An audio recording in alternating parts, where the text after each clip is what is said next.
Good evening, and welcome to the Night Owl. If you're new here, the Night Owl is kind of the other side of the Bird Brain podcast where the things that go bump in the night come to hang out. And it is so good to have you guys here if you are listening. It's been a while, but we are back.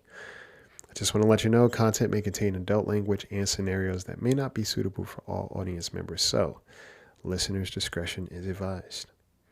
Now that we got that out of the way, let's talk a little bit about energy, right? The things we attract or the things we walk around with. You just never know. You may not be everything that you attract, but sometimes there's information in what you cultivate. Lock your doors, check your windows, get comfortable, because you might not be sleeping tonight. I give you passenger.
Don't be bringing home no strays. That's been an ongoing joke with my friends and I for some time now. The dating history collectively hasn't been the healthiest. And you gotta laugh to prevent from crying. Or at least from being stuck awake all night thinking about it. I've had nights where I stare at the ceiling asking myself, did that night really happen? I've had literal nightmares thinking that my pile of clothes was a date of mine that I escaped that's now watching me sleep. Those kinds of nights. To think these are the people that are actually walking the streets, just unhinged, unchecked. But everybody is looking for somebody, you know? But I've been making some conscious choices about who I want to occupy my space these days. My home is mine. It's my sanctuary, so I'd rather not bring all that bad juju home with me or anything random. All right, the fact that I now have a cat that followed me home one day and a lizard that been hanging outside of my window is besides the point. They keep me sane. Learning to take care of things outside of yourself is most certainly a lost art and a necessary skill. After a long day of work, I look forward to coming home to them, even if they are just looking at me waiting to eat. I have an extensive commute, so it's only fair that they are looking to eat first and then, greet me with pleasantries. I've been doing this commute for so long that the bus driver and I have become buds. We always get into the most random conversations from sports, movies, anime, you name it. It's cool. It's like the cool cousin you get to hang out with properly when no one else is around. I've even fallen asleep a couple of times on the way home, and he makes sure to wake me up.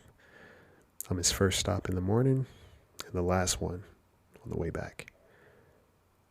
Well, I was. It's not your typical public transit bus. It's the coach version. You got cushioned seats, tinted windows. It's cozy. Me and the driver, we greet each other in the morning. His name is Chris, by the way. And I head back to allow everyone else to filter in. The energy is different first thing in the morning. A lot of morning grumbles and passive greetings as people make their way to their seats. You can see it on some of their faces that they'd rather be at work than at home. I like to sit in the back because I get to, people watch. Okay, fine, you caught me. And I've given them all backstories. The usuals is what I call them. And they all have pseudonames to protect their identity, of course. We have Lisa, newlywed, early 20s or late 30s, working her way up the corporate ladder for certain. She seems sweet, but means business. Probably at home, too. We got Mike. He's a techie, like myself. Definitely at a startup, without a doubt. I get the feeling he plays RPGs, but also hits the gym. He's not your typical guy either. He's quiet, keeps to himself, and he always chooses the middle seat to the left of me. And there's Rob and Mary, a working power couple. He reads, and she files away, but there's something very contractual about their relationship. I joke that they're both hired hitmen, and this is their cover-up. What's odd is they never seem to engage with one another, but these are the main characters of the bus. I mean, they all have main character energy, even though they keep to themselves. It's the oddest thing. As we all depart the bus, I dap my driver, and we all go our separate ways.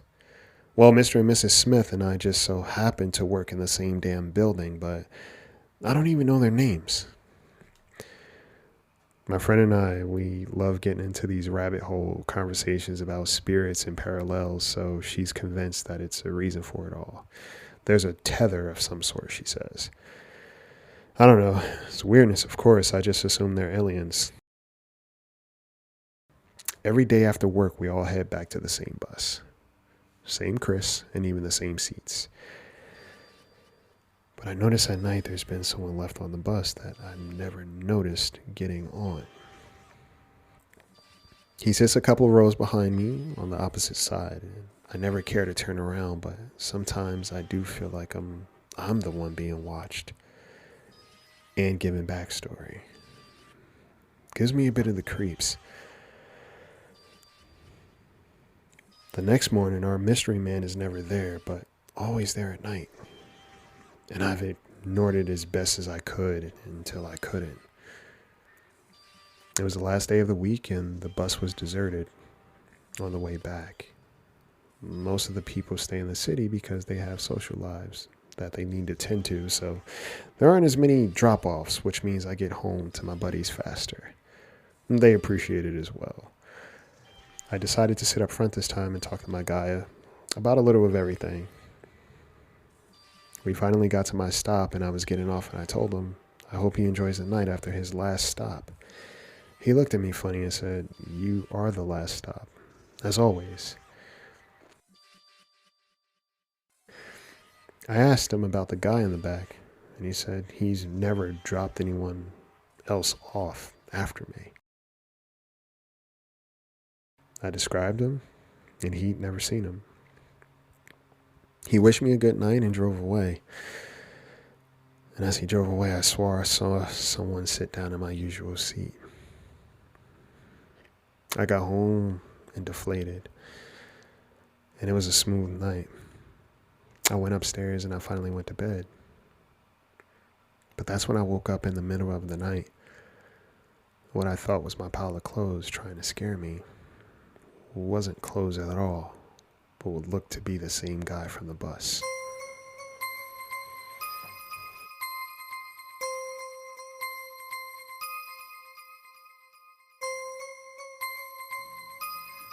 So there you have it. Tune in next week for another story to keep you up at night. But in the meantime, take care of yourselves. Take care of each other. Sleep tight.